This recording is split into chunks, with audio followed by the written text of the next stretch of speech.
Well, we are all done with the measuring. Save these little bags from some of my pen parts. And I think what I'm going to do is I'm going to save them separately here. Okay. And here's the other one that's been adjusted. Okay. Now, I did compare these under the microscope. I kind of did it off camera. I'll just quickly show you the results. I know some people are thinking, oh no, here we go again. This is only going to take less than a minute. This is the old one, looking straight down on the very tip. And this is the new one, at the very same magnification, looking straight down on the tip. We'll do screenshots and compare the size. The old nozzle cap, same magnification as before, barely fits on the screen. The new nozzle cap, same magnification. Clearly the hole that's drilled through the nozzle cap is not cone-shaped, otherwise as you would sand it down the hole would be getting larger, and it stayed the same. Now, I think that was less than a minute. And here's that same magnification screenshot I was talking about of just the nozzles, the old on the left and the new on the right.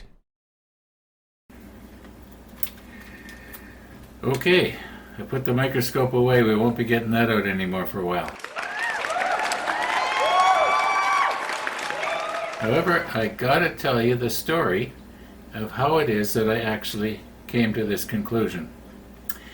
And it's sort of a two-part. First of all, I've had two comments from viewers asking me, why is it that when I press down on the airbrush, the sound of the fan in the spray booth dramatically drops? And I explained that what it is that the camera is hearing a sound, the high frequency sound made by the hiss that we can't hear. We don't hear that. It just sounds real quiet to us. And as I mentioned in one of my replies, the sound of the roar of the fan sounds much louder to us than the hiss from that airbrush. But to the camera, it sounds like a loud whistle or something, and it doesn't realize that humans can't hear that, so it doesn't need to shut everything down, but it does. And consequently, all the background noise and everything is cut down. So keep that in mind. When I was about 18 years old, I had a friend who was quite musically talented. And in his home, he had a Hammond organ. And his organ teacher had a Hammond organ. And the school that we were going to at that time, it had a large auditorium-type Hammond organ. One day, John was his name, one day John comes and he was all excited. He got to play a real pipe organ. And this was one of those old-fashioned pipe organs that was fully pneumatic. The only thing electric about it was the blower that produced the pressure to make the speakers, or to make the pipes speak. And I was quite interested in how that works. So as the years went by, you got to remember this was way back before the internet and Google and everything. You had to go to the library, and I can actually remember going to the library to find out how this pneumatic action worked, and I was kind of interested in it. Then I thought, how does a pipe actually make a noise? So I found out how the pipes actually make a noise. And of course, the big long 32-foot pipes, they make that deep sound, and the little shorter ones, they make a higher pitched sound. Well, you can get right down to the really tiny ones. They're only about that long. They're basically a rank of about 64 tuned whistles. That's about all it is. And I don't think I could even hear those anymore. They're so high pitched. If memory serves, I think they vibrate up to 16,000 cycles per second.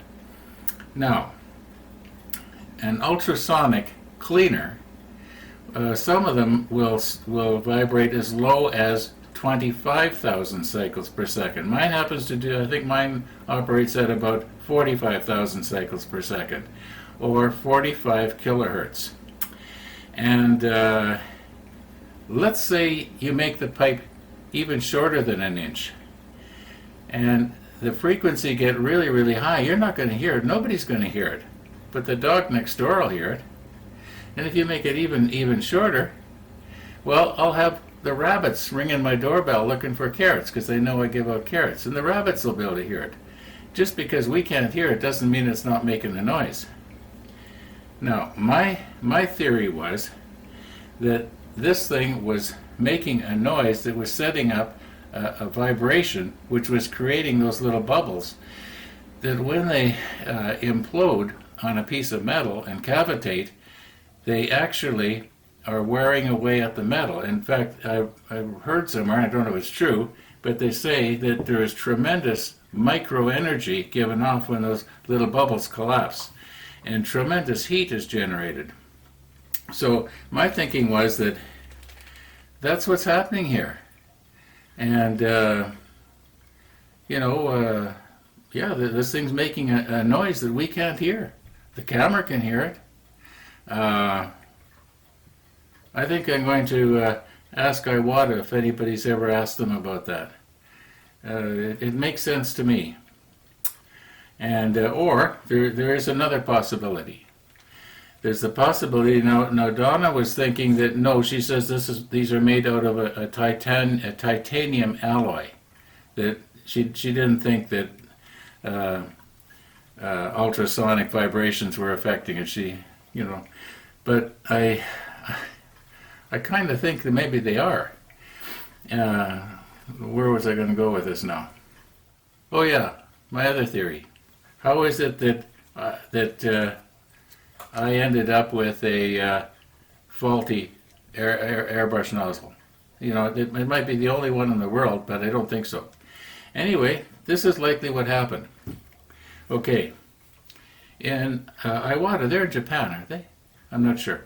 Anyway, wherever the factory is for Iwata, the worker all of a sudden realized we've made a whole bunch of airbrushes with faulty nozzles on them. So he thinks we better let the boss know. So he runs up to the office and knocks on the door, and he says, "Boss, we've got a whole bunch of airbrushes with faulty nozzles.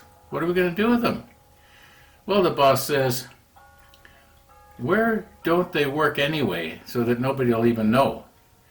Well, the guy says, "They won't work in the freezing cold." Well, the boss says, "Send them somewhere where it's really cold." "Okay," he says, "I'll send them to Siberia." "No," the boss says, "somewhere colder than Siberia." "Where colder than Siberia?" Boss thinks, and he looks at his computer and he says, "Hey, Cortana, where is the coldest place on Earth?" And Cortana very politely says, "The coldest place on Earth is Canada." "Okay," boss says, "send them to Canada." Guy looks at his boss and he says, "Canada, big place, where?" Boss says, "Hey, Cortana, where in Canada is it the coldest?" Cortana politely gets back and says, "The coldest place in Canada is Winnipeg." So, guess who ended up with this? Guess who lives in Winnipeg? Anyway, now that last theory, it might not be very plausible. There's got to be some way I can come up with another theory that I can blame John for this. Because I don't think he liked me very much. I think I was too low-browed for him. Anyway, let's let's see if we can get this together with the new nozzle and see if it sprays any different. I'm pretty sure it will. I haven't tried it yet. You're going to be seeing it along with me for the first time, so yeah, that was fun, wasn't it?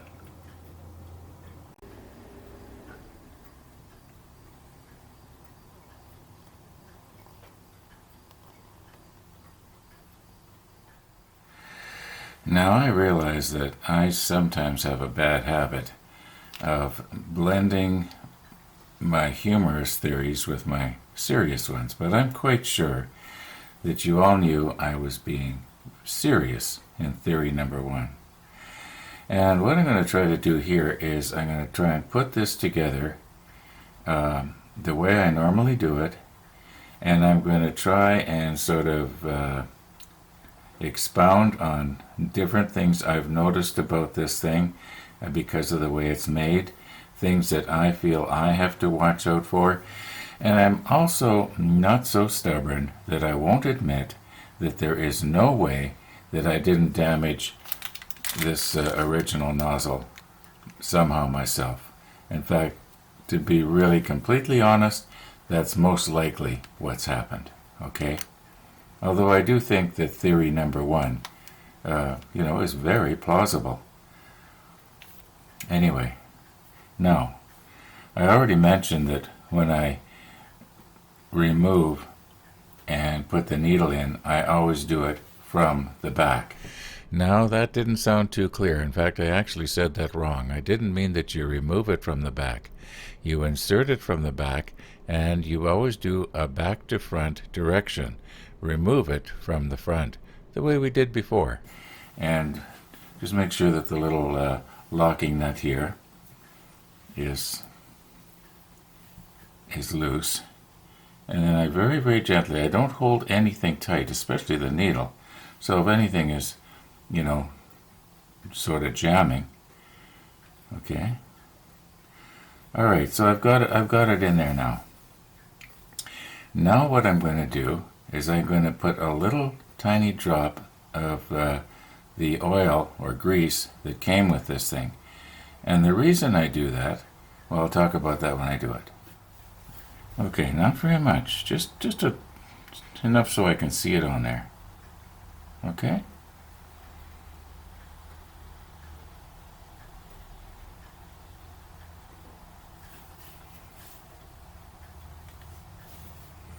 Now what I'm going to do is I'm going to pull it back all the way in and turn it as I'm pulling it.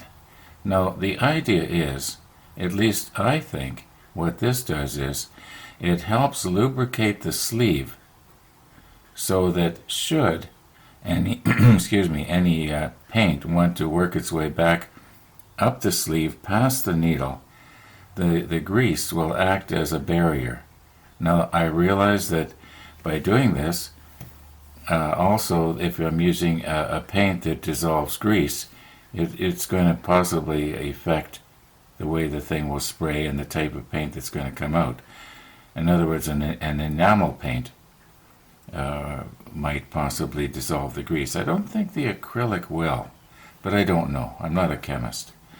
Okay, now I'm going to pull it back. Now this is the way I do it. Okay, everything's still loose here. What I think I have to watch out for is that when I've got this piece screwed in, I've got it screwed in all the way, okay, as far as it will go. Because if it's not, and then after the nut is tightened down on the needle, should I tighten this in a little more, it's going to force the needle into the nozzle unnecessarily hard. Now you would think that this thing is weak enough that it's not going to, the needle is not going to enlarge the hole of the nozzle. You would think that, but it's possible that, should, like I say, I screw this part up later, and then maybe I force this a little bit this way with my finger, then, well, you can understand the problem I would be creating for myself. So anyway, everything is still loose here. Now, the way I usually do it is like this. Now this may not be the right way to do it, but if I'm very careful, I pick up my nozzle, and this is the very first time that this nozzle has been on this needle, and I hold it extremely lightly. Okay, just the weight of the nozzle is on there.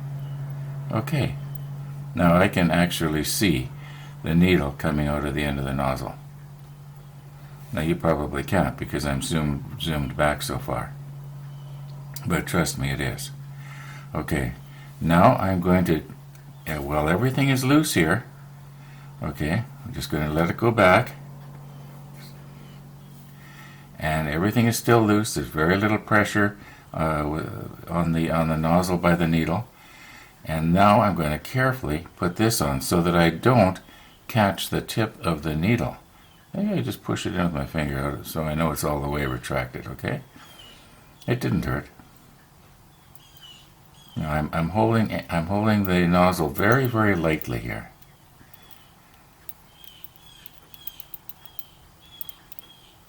Okay. Now sometimes I will put this on and it's already got the nozzle cap on it. This time it doesn't. Now the needle is still retracted, and I'm being very careful not, let's see, I don't want to cross-thread this either. This is the first time it's screwed on, so, oh, it's going on nice and easy, nice and straight. No, there's nothing that indicates that it's, cross-threading or anything like that. Now, this time I'm just going to do everything finger tight like I did before. Okay? Now I'm going to put this part on. Forget what that's called, I did know.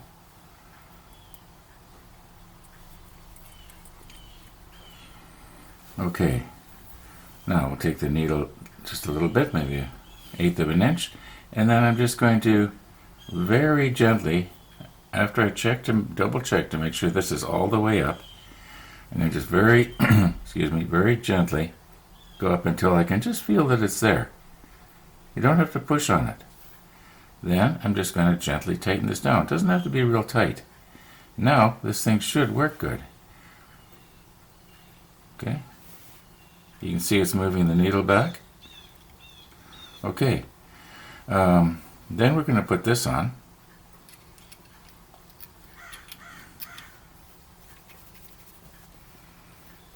And again, doesn't have to be real tight. Just get it on there.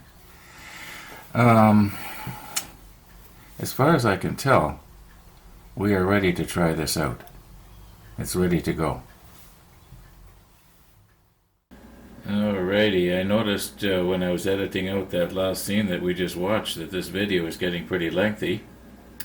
So I do not want to leave it too late. I think it's already about 10:45 here. Yeah, 10 to 11, something like that. And what I'm doing now is I just wanted to see if the nozzle was centered in the nozzle cap. At first I got a bit of a scare because when I looked at it, I guess the light was sort of askew or something. I thought it was crooked. But now I can see it's perfectly straight. I'm going to put the macro lens on, see if I can show it to you.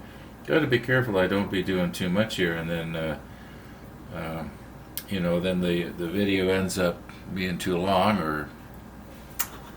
Anyway.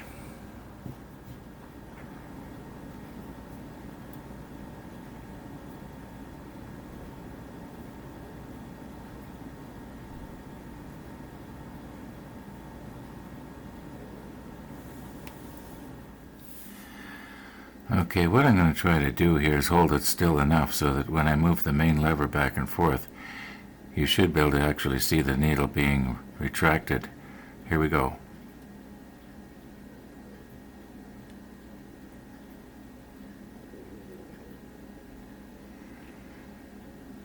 Actually, you can see the reflection off of the needle cap more than actually seeing the needle. But anyway, yeah.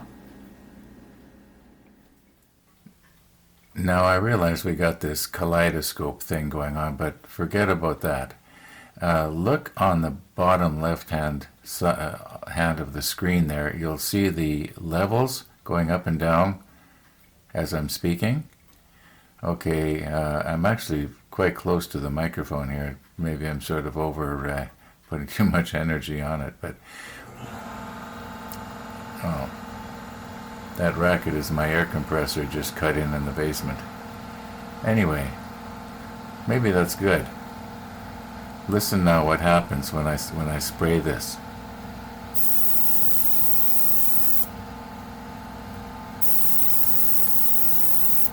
Well, that did not have the effect I thought it was going to. I thought it was going to be a real noticeable drop in the volume of the compressor sound, but it didn't seem to affect it at all.